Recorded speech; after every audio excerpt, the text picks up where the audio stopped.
to you ladies about my natural hair journey. I know I have not done a video on my channel to even go in depth about my hair journey, like giving you the questions about why I became natural, who inspired me to become natural, and was there something wrong with that perm? So this is what I'll be talking to you guys, so let's get started. So let me take you back to when I was younger. I don't think I had a perm till probably I was about between 6 or 8 years old, around that age, because my mom used to do my hair. She used to press my hair out, you know, with a hot comb. They didn't have flat irons back then, so she would press it out with a hot comb, and I hated that moment because I used to be, you know, to the jerk, because I hated her getting to my kitchen. I did not want her to get in my kitchen. You know, that was like, don't get back there. Go everywhere else, that'll be fine. But you go around here, oh, she's going to burn me. And I got burned a couple of times, you know. We all been there. But she used to press my hair out. And so my hair was long, you know, had thick ponytails. I had thick hair back then. And so my mom got arthritis in her hand. She started having really bad troubles gripping the hot comb and doing my hair. So she put a box perm in it. Now I think it was a just for me perm, because that was the only kitty perm back then. So it was just for me perm, and my hair broke off bad. It was like horrible. So I remember her taking me to her hair salon, her hairstylist, because from what she says and from what everybody else says that go to this hairstylist, that she has growing hands. And if you've been to a hairstylist, you know, in the black community, you probably heard, ooh, she got growing hands. So, you know, when they say she had growing hands, I'm thinking my hair is going to be long to my butt. It's going to be, like, you know, I used to fantasize that my hair was going to be flawless, girls. Flawless. It's going to be long, wavy, you know, like Caucasian hair.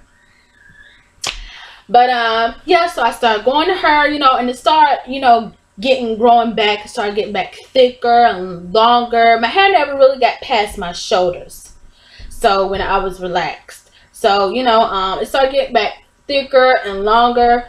And so I went to her up until I hit I think 23 years old. So I was going to her, but you know, like in my middle school days, that was my worst time. Even though I was getting a perm and my hair was pretty to everybody else, I was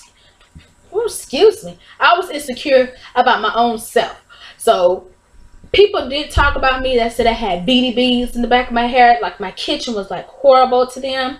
So I was very insecure, so I always wanted to be mixed.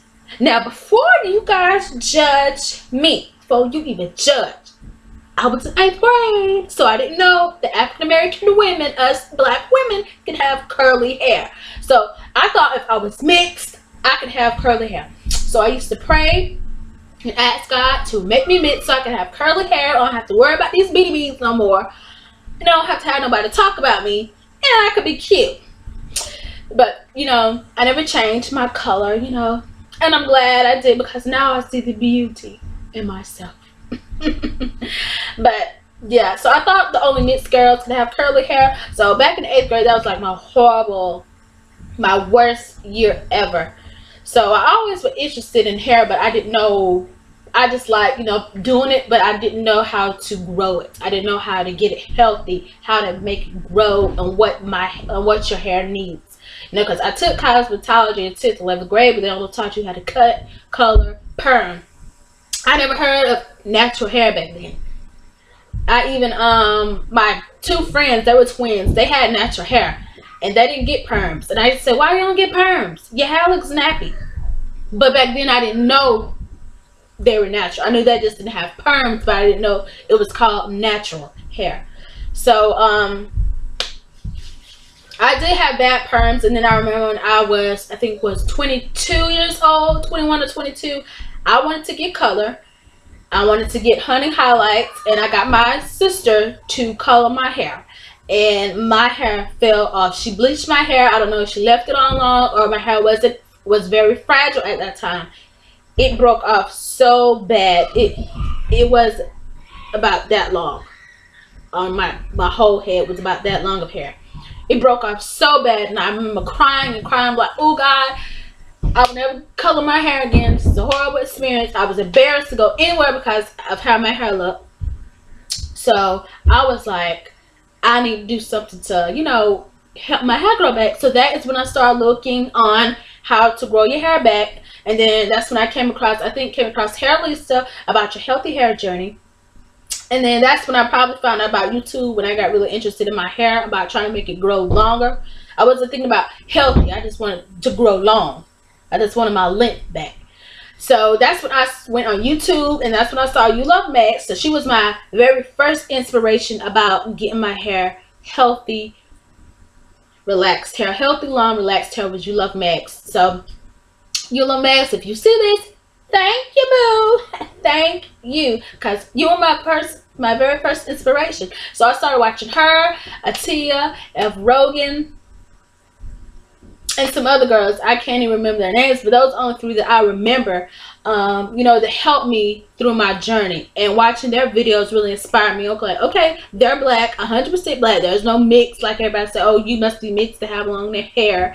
No, they were black, and they had long, healthy, thick hair. So I would watch their videos and see what they did and how they got their hair to grow. And so after that, I started to relax my hair every 4 months.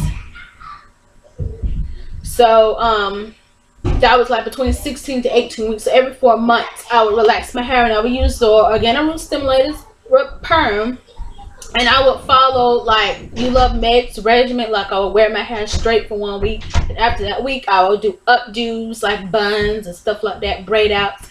So that's what I would do. And so after that, my hair got longer because I was like taking hair affinity pills and stuff like that. So it got really long. It got like to APL. And so that's when my friend was talking about becoming natural. And at that time I was like, no girl, I just got my hair back to growing. It grew to this length. I did not want to cut it off. Not to be looking around looking like silly. And so that is what I did. I just stuck with my hair. But then she was like, go on YouTube, look at these ladies, look at their hair, and you'll see how gorgeous their hair looks. And then I could admit, I did look at their hair and see, okay, they got big, thick hair. And then gradually I started falling in love with their hair. So sorry about that. My kids was at the door, so I had to go, you know, tell them to go play. So, but gradually I started, you know, looking at natural hair, Natural Lisa's hair, like, who was it, but like Ambrosia. I can't remember. Naturally Candy. Let's see. I can't remember all of them, but I remember those two. But there are many more Natural Lisas that I really did look up to at that time. But I was researching about natural hair. And so at that time, I was like, okay, I like that hair, but I'm not ready to cut off my length. I'm really not. And I didn't know anything about long-term transitioning. I just knew about, okay, you're going to have to chop your hair off.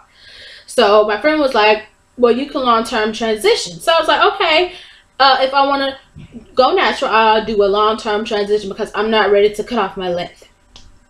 But, you know, that didn't happen. So it wasn't about till like November or December when I realized, oh, my birthday is coming around. I'm about to be 25. And I wanted to do something different. Like something hit me and was like, you're about to be 25 years old. What are you going to do with your life? All you have is a high school diploma. What are you going to do with your life? It's like, you don't want to be the same 5 or 6 years from now. So at that moment I was like, oh, I can change my hair. Because I already was, you know, waiting out, you know, stretching my relaxers for 4 months. So it wasn't around to that time around November, December, when I already was in my 2-month 2-month stretch. I was like, okay, I'm not going to stretch anymore. I'm just going to transition. So I will not perm my hair anymore. Because my perm was supposed to be February 17, 2012. I mean, February 13th, 2012. That was supposed to be my 4-month relaxer day. So, I didn't perm my hair. So I was supposed to, my plan was to transition for 6 to 12 months. So 6 months to a year. But it didn't happen that way. I only transitioned for 4 months. So I big chopped February 17, 2012. my hair was always tangled, and I didn't know because my hair was so curly and kinky that it, like, if you let your hair air dry, it'll just like, you let your hair air dry, it's like this, all your hair down. But I didn't know that my hair curls up together like this. Like everybody else is wavy, my hair curls up and it entwines in each other, and I couldn't handle that. I didn't understand why my hair was doing that, so I cut off my hair. I only transitioned for 4 months. So February 17, 2012 was when I did my big chop, and my last relaxer was October 13th, 2011. So yeah. And so about my natural hair journey, when I first became natural, I was all about the curls. I wanted curls. Anything that says curls, curl enhancing, when you can get your curls can come out, I would pick that up because I just wanted to see my curls. I wanted curly hair. I already had set up in my mind that my hair was going to be curly like my cousin's, because she big chopped like that same year, but she big chopped like in June, so her hair was very curly, and I was like, okay, I'm gonna big chop, that's how my hair is gonna be, boo boo. But it wasn't like that. Now I have 4A, 4B, and 4C texture in my hair, so now all of my hair is gonna curl, when some parts automatically curls, and then some parts I can put like water on it and it'll curl up, and then some parts it won't curl at all. So I had to learn that about my hair. Excuse me, I had to learn that about my hair, and I had to learn that about my hair and start loving it, because you need to learn how to accept your hair. So that would be one of my #1 rules, is don't come in with expectations. Don't come in your natural hair journey with hair expectations. Don't be looking at mahogany curls and somebody else who have a looser pattern. Even though I love mahogany curls natural hair, I'm not dissing her, I love her hair. But don't come in with preconceived notions that your hair is going to look like that, because you're just going to set yourself up for failure. Because that's how I looked. I looked at her hair, I looked at everybody else's hair like, oh, my hair is going to be this curly, but it didn't. My hair is not like that. So I was like a little letdown, like, dang, I got the kinky hair. I wanted the curly hair. So, you know, don't come in with preconceived notions, because your hair probably won't come out like that. Everybody's hair is different. So yeah, so you know, I just learned to love my hair for what it is, not to dwell on anybody else's hair and be like, oh, I want their hair, because my hair would never be like that. So but yeah, as some of you know from my past video, I'm 2 years natural, 2 years and 1 month, so I make 25 months natural. And I am loving this journey. I will never go back to a relaxer. I love my hair, and I hope you do too. So all the ladies out there who's transitioning, I'm rooting for you. Woo, woo, woo, woo, woo. You ever seen that on Pretty Woman? Julia Roberts. But bye guys.